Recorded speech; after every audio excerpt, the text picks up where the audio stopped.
우리에게 주시는 하나님의 말씀은 요한복음 3장 16절 말씀입니다.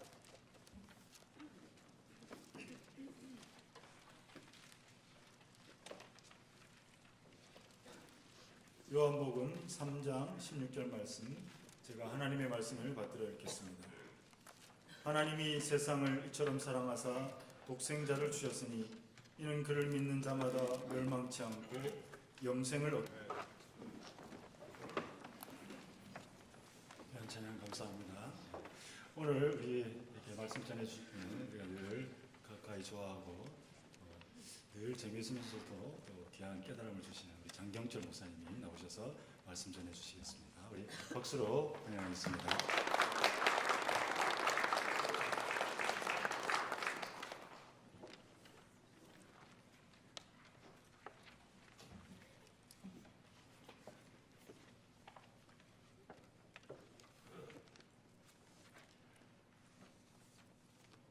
지금부터 160년 전이죠. 1855년 1월 7일에 영국의 뉴파크 스트리트 교회의 목사였던 찰스 스펄전은 다음과 같은 설교를 하였습니다.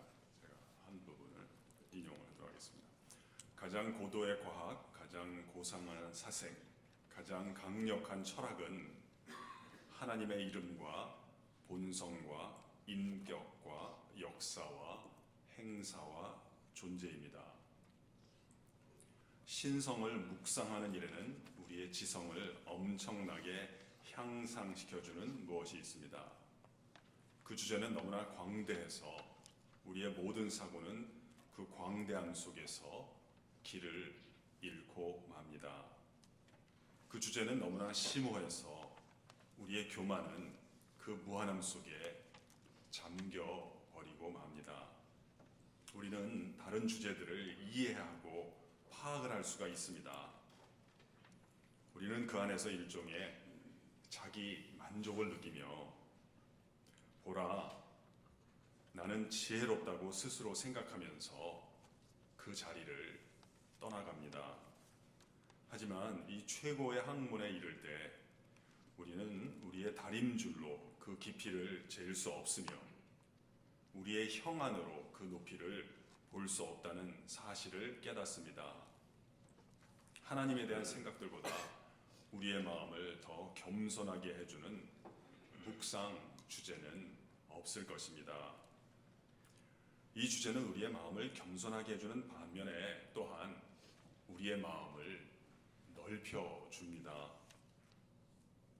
자주 하나님에 대해서 생각하는 사람은 좁은 지상의 일들만을 갖고 씨름하는 사람보다 더 넓은 마음을 갖게 될 것입니다.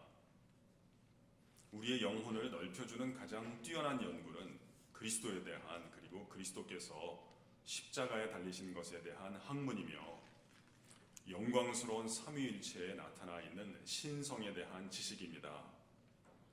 신성이라는 위대한 주제를 열렬하고 진지한 태도로 지속적으로 연구하고 조사하는 것보다 우리의 지성을 더 확장시키는 것은 그 어느 곳에도 없습니다. 또한 이 주제는 우리의 마음을 겸손하게 하고 확장시키는 한편 우리에게 크나큰 위안이 됩니다. 그리스도를 묵상하는 것에는 모든 상처를 치유하는 치유제가 있습니다. 하나님 아버지에 대한 명상에는 모든 슬픔을 근절시켜 주는 것이 있습니다. 성령의 과마력 안에는 모든 아픈 곳을 잊게 해주는 진통제가 있습니다. 여러분의 슬픔을 잊고자 하십니까? 그렇다면 신성의 깊고 깊은 바다에 잠겨 보십시오. 하나님의 광대함에 몰두해 보십시오. 그러면 여러분은 안식처에서 나오는 것처럼 기운을 차리고 생기가 돌아서 나오게 될 것입니다. 저는 신성이라는 주제에 대해서 열심히 묵상하는 것보다 우리의 영혼에 더 큰 위로를 주는 것을 알지 못합니다.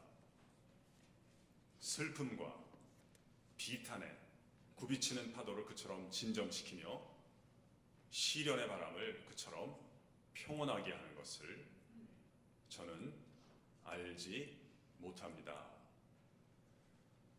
이 설교가 찰스 스펄전이 지금부터 한 160년 전에 했던 설교의 앞부분입니다. 오늘 제가 여러분들께 먼저 동영상을 좀 하나 보여드리고 싶습니다. 아마 일부 분들은 강당에 오셔서 보신 분이 있으실 건데요. 우리 학생들이, 우리 콜링 워십 팀이라고 하는 학생들이 우리 2부 지휘자이신 오정호 선생님이 이제 우리 학생들 지도를 하는데요.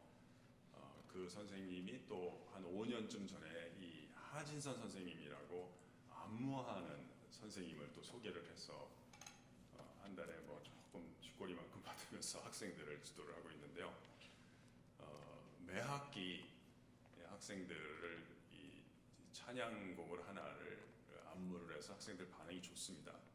근데 한 5년 했으니까 한 6, 7곡을 했는데 그것을 또 지난 학기에 그러니까 한 2, 3년, 4, 5년 동안 했던 것들을 왕의 초대라고 하는 스토리로 또 묶어가지고 보통은 한 곡만 이제 학기 말에 스페셜로 하는데 그것을 하나의 스토리로 묶어서 채플 시간 내내 한 35분 동안 한 게 있습니다.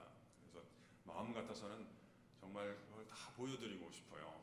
이게 그런데 뭐 하여튼 그걸 한 12, 3분 정도로 축약한 동영상이 있습니다. 그래서 제가 우리 학교에는 학생들이랑 같이 한 20년 있었고 채플을 같이 한 것은 한 12, 3년 됐는데 제가 본 것 가운데 기독교가 무엇인가에 대해서 가장 서사적으로 잘 묘사를 한 것이 아닌가. 5개, 6개, 7개 그걸 다 보면 훨씬 더 좋은데 그냥 일부만이라도 좀 보여드리고요. 제가 오늘 간단하게 해설하는 식으로 말씀을 드리도록 하겠습니다.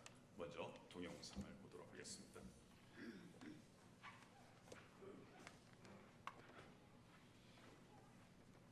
집이야? 야, 뭐야, 시험도 끝났는데. 야, 원래 그 교수 자기가 이번 애들처럼 점수 잘 줘. 몰랐냐? 야, 그냥 신경 쓰지 말고 나와. 어디냐고? 지금 클럽이지.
에피소드가 많은데 제가 이거를 뭐 준비할 때도 한 달 내내 이 학생들이 밤 10시까지 저 차가운 강당 바닥에서 연습하고 하고 그랬는데 그 5번째 봤을 때 너무 아름답기도 하고 감격적이기도 하면서 그 왠지 모를 슬픔이 밀려드는 거예요. 우리가 이걸 한번 보면 한 5천 명쯤 보거든요. 뭐가 이렇게 슬프냐면 이걸 아직도 못 본 사람들이 수십억 있다는 사실이 엄청 슬픈 거예요. 그 느낌이 있었고 하여튼 에피소드가 많아요. 여기 주인공 역할하는 친구 이름 여기 극 중에는 중간에 좀 스토리가 있는데 따돌림을 당하고 이런 게 있는데 이제 극 중에 이름이 민지인데 민지 원래 본명은 소담인데요. 선생님이 이걸 준비시키느라고 한 2주일 전부터 얘네들이 같은 친구들 아니에요. 말을 시키지 말라 그런 거예요. 그걸 살려야 된다고. 그러니까 하도 안 됐으니까 지들끼리 또 어떻게 하냐면 가끔 말을 시키면서 민지한테는 말을 시키면 안 되고 소담이한테는 말을 걸어도 된다는 거예요. 뭐 그런 거에 하여튼 너무 인상적인 게 많았어요. 그리고 거기 보면 어메이징 그레이스 할 때 그 나오는 흰 옷 입은 분은 이제 그 무용을 전공한 분인데 얘네들이 개인적으로 하는 건 어떻게 할 만한데 이 선생님을 따라서 맞추는 게 어려운가 봐요. 그래서 얘가 많이 울었대요. 그걸 더 잘 표현하고 싶은데 그게 잘 안 되니까 그 마룻바닥에서 일어나는 그 복근이 그게 보통 복근이 아닙니다. 그것도 아주 연습을 거듭해갖고 그렇게 됐는데 아무튼 제가 가사를 좀 말씀을 드리고 간단하게 추석하는 것으로서 설교를 대신하도록 하겠습니다. 여기다 넣지는 못했는데 앞에 그가 오신 이유라고 하는 노래가 있어요. 거기 조그만 아이는 예수 그리스도를 상징하고 이제 좀 다 이렇게 가운 입은 분은 이제 성부를 상징하는데 여기 삼위일체론적인 신학도 담겨 있는 건데 한번 제가 가사를 불러드리도록 하겠습니다. 그가 오신 이유 이 세상 가장 아름다운 순종의 눈물 온 세상 다시 빛나게 한 생명의 눈물 그가 이 땅에 오신 이유 죽어야 살게 되고 져야만 승리하는 놀랍고 영원한 신비 지으신 그대로 회복시킨 우리의 창조주 그리스도 십자가의 길로 아버지의 뜻 이루셨네 그가 이 땅에 오신 이유 이제 우리에게 맡겨진 그 소망 그 사랑 그 생명 아름답고 눈부신 십자가의 길 우리가 이 땅에 살아야 할 이유 그 다음에 이제 나 같은 죄인 살리신 유명한 노래죠. 나 같은 죄인 살리신 주 은혜 놀라와 잃었던 생명 찾았고 광명을 얻었네. 큰 죄악에서 건지신 주 은혜 고마워. 나 처음 믿은 그 시간 귀하고 귀하다. 이제껏 내가 산 것도 주님의 은혜라. 또 나를 장차 본이 향해 인도해 주시리. 거기서 우리 영원히 주님의 은혜로 해처럼 밝게 살면서 주 찬양하리라. 나의 예수님, 나는 주가 필요해요. 세상 모든 사람들은 필요 없다 말해도 나는 주가 필요해요. 나의 예수님, 나는 주가 필요해요. 목마른 사슴 시냇물을 찾아 헤매이듯이 주 앞에 왔어요. 상한 영혼을 붙들어 주시는 혼자 두지 않으시는 주님의 은혜 내 영에 쏟으사 내 눈물 변하여 찬송이 되게 하소서. 나의 예수님 나는 주가 필요해요. 하늘보다 높으신 주의 사랑 바다보다 넓으신 주 사랑 나를 향한 크고 높으신 사랑 외로웠던 그 모든 것 내게서 멀리 거두셨네. 나의 수치 찬양이 되었네. 하늘보다 높으신 주 사랑 바다보다 넓으신 주 사랑 나를 향한 크고 높으신 사랑 외로웠던 그 모든 것 내게서 멀리 거두셨네. 나의 수치 찬양되었네. 영원히 감사드리리.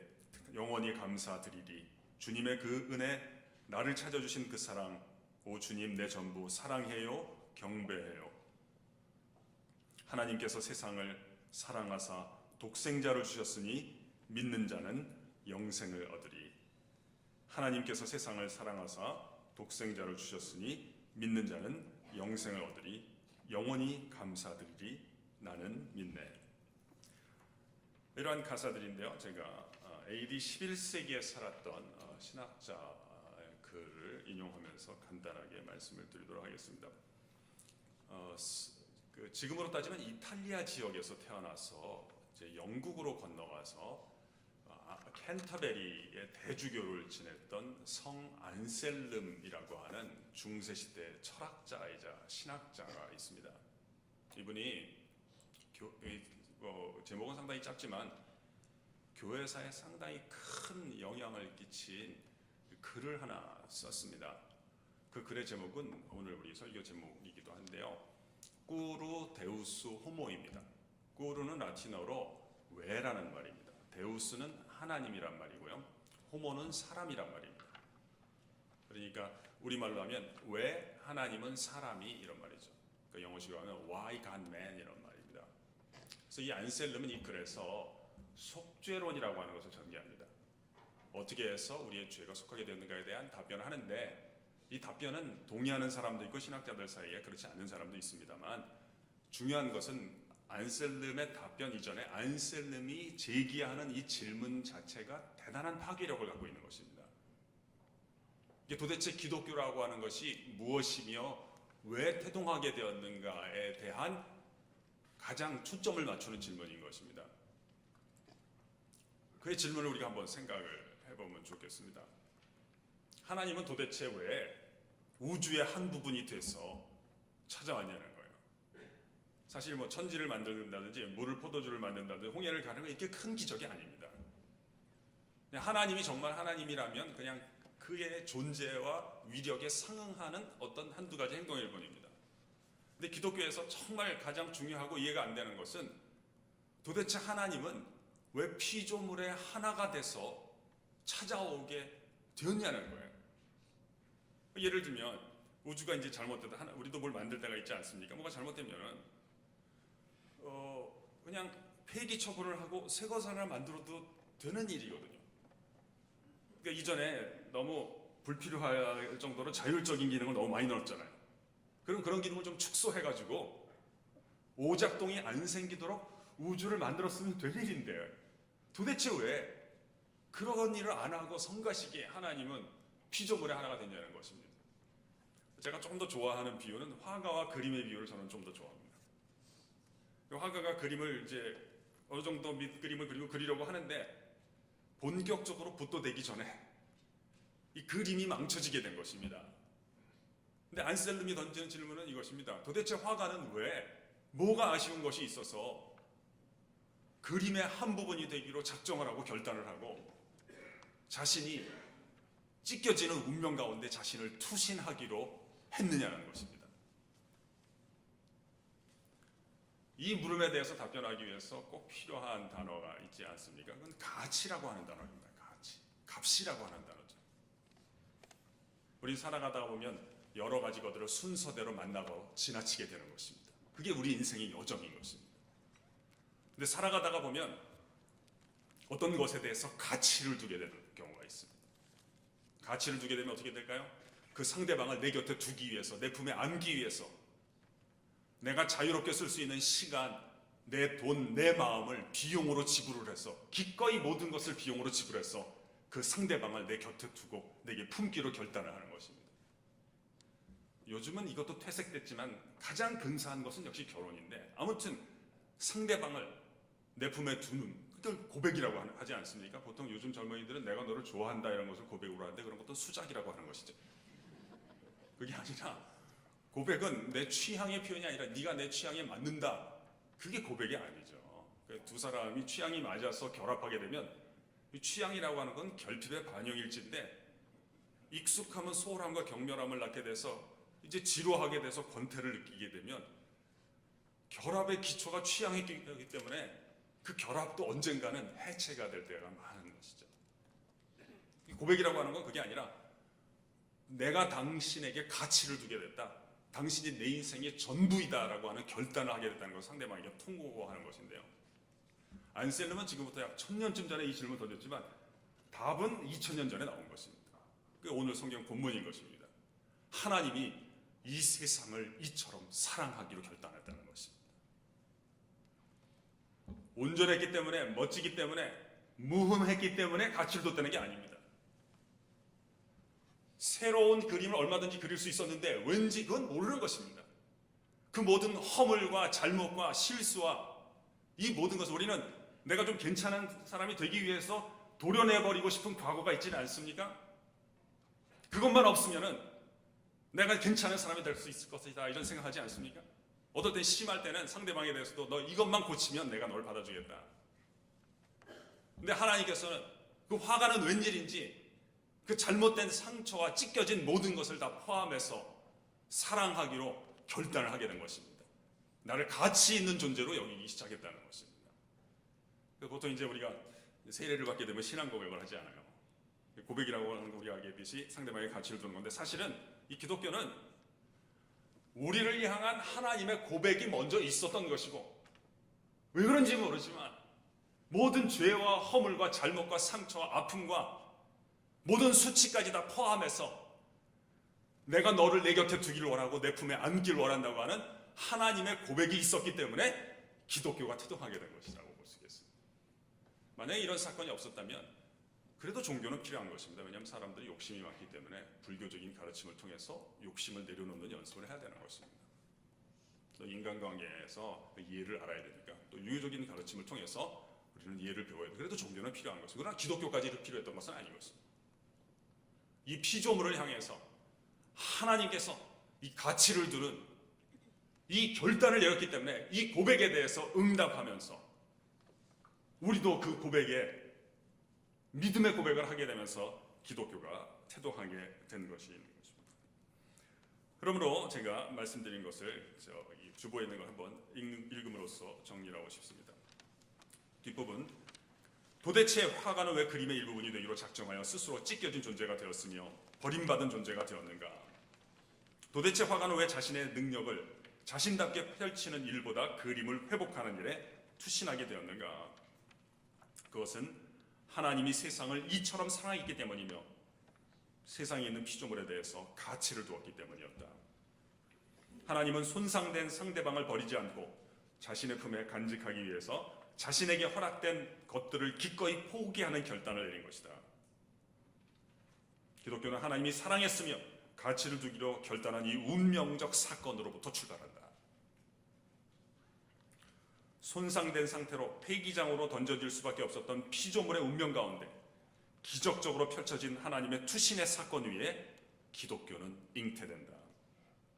망쳐진 우주가 새롭게 회복된 사건 속에서 기독교가 시작되었다면 기독교는 기본적으로 재활용의 종교이다.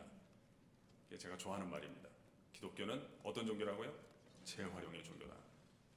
웬만한 건 갖다 버리는 건 별로 없고 웬만한 것들은 세례줘서 다 갖다가 쓰는 것이 기독교다라고 볼 수 있겠습니다. 하나님이 세상을 가치 있게 여겼고 그 가운데 있는 나를 가치 있게 여겼다면 이제는 나도 나 자신을 우리도 우리 자신을 정죄하지 않고 귀하게 여기고 버림받은 사람들을 새롭게 살리는 것이 기독교 복음에 대한 합당한 응답이다. 그가 찔림은 우리의 허물 때문이요 그가 상함은 우리의 죄악 때문이라. 그가 징계를 받음으로 우리는 평화를 누리고 그가 채찍에 맞음으로 우리는 나음을 받았도다. 오늘은 주로 이제 인용을 많이 하는데 제가 마지막으로 하나 더 인용하고 설교를 마치겠습니다. 우리 서울여대 예전에 계셨던 분 가운데 김진평 교수님이라는 분이 계셨습니다. 이분이 참 좋은 분이었는데 가끔 생각이 납니다. 1998년에 미술대학 학장 재직 중에 세상을 떠나 하늘나라로 가셨는데요. 그분이 유고로 남긴 글이 있습니다. 제목은 하나님은 최고의 디자이너이십니다. 제가 읽어드리겠습니다. 우리들은 각자 자신들의 학문 영역을 갖고 일생 연구와 교육에 임하고 있다. 새로이 발견된 것이 그 이전 것을 바꾸어버리면서 학문은 변한다. 학문하는 사람도 변하고 이론도 변하며 학설도 변한다. 세상의 것은 모두가 변한다. 우리의 존재 자체도 변한다. 우리가 변할 수밖에 없는 것에 우리의 밑그림을 둔다면 우리의 마지막은 회한과 허무밖에 남는 것이 무엇인가? 그러나 여기에 오직 변하지 않는 것이 있다. 온 우주 만물을 창조하시고 나의 존재를 있게 하신 분, 절대자 하나님은 언제나 오늘이나 영원토록 동일하신 분이시다. 실로 하나님은 최상의 디자이너이다. 미세한 것에서 광대한 것까지 치밀한 질서 속에 끊임없이 움직임을 만드시는 분, 질서의 하나님. 새롭게 창의적이고 아름다움이 한이 없이 표현되시는 분, 신묘막측의 하나님. 선함과 생명력을 부어서 모든 자연계를 통치하심으로 오염되지 않는 생명의 근원 되시는 분, 생명의 하나님. 악을 선으로 덮으시며 죄를 은혜로, 미움을 사랑으로 이기게 하시는 분, 긍휼의 하나님, 사랑의 하나님. 잃어버린 사람들을 부르시고 각 사람의 성격에 따라 하나님을 섬기는 사람들로 변화시켜 가시는 분, 구원의 하나님. 하나님과 예수 그리스도의 구원의 복음을 짧은 표현으로 어찌다 여러분들께 전할 수 있겠습니까? 다만 예수의 옛자와도 상관이 없던 사람이 예수 믿는 사람으로 변한 것 자체가 이 복음 진리의 능력을 말해주고 있다고 생각합니다. 그것은 2000년 전 골고다 십자가의 사건 이후로 수많은 제자들과 사도들과 온 땅의 그리스도인들의 변화의 행진이 오늘 이 자리에까지 이어지고 있는 것입니다. 이러한 변화의 역사가 저에게도 임해서 감히 이런 자리에서 주님을 증거하고 있습니다. 부디 여러분들께서는 복음 진리를 삶의 밑그림으로 삼으시고 그 위에 여러분이 하시는 모든 일들을 쌓으시기를 바랍니다. 제가 마지막 문장만 한번 읽겠습니다. 부디 여러분들께서는 복음 진리를 삶의 밑그림으로 삼으시고 그 위에 여러분이 하시는 모든 일들을 쌓으시기를 바랍니다. 그것이 하나님이 인간이 되신 이유인 것입니다. 기도하겠습니다. 하나님 아버지, 하나님께서 그토록 소중하게 여기시고 가치를 두신 것이 우리 자신이고 나 자신이라면 하나님의 사랑의 고백 안에서, 그 사랑의 희생 안에서 이제는 나도 나를 용서하고 나도 나를 용납하며 하나님의 사랑에 응답하는 삶을 열어나갈 수 있도록 주 성령께서 함께하여 주시옵소서. 내가 그리스도와 함께 십자가에 못 박혔나니 그런즉 이제는 내가 산 것이 아니요 오직 내 안에 그리스도께서 사신 것이다. 이제 내가 육체 가운데 사는 것은 나를 사랑하사 나를 위하여 자기 몸을 버리신 하나님의 아들을 믿는 믿음 안에서 사는 것이라는 바울의 고백이 우리 삶의 고백이 되게 하여 주옵소서. 예수님의 이름으로 기도합니다.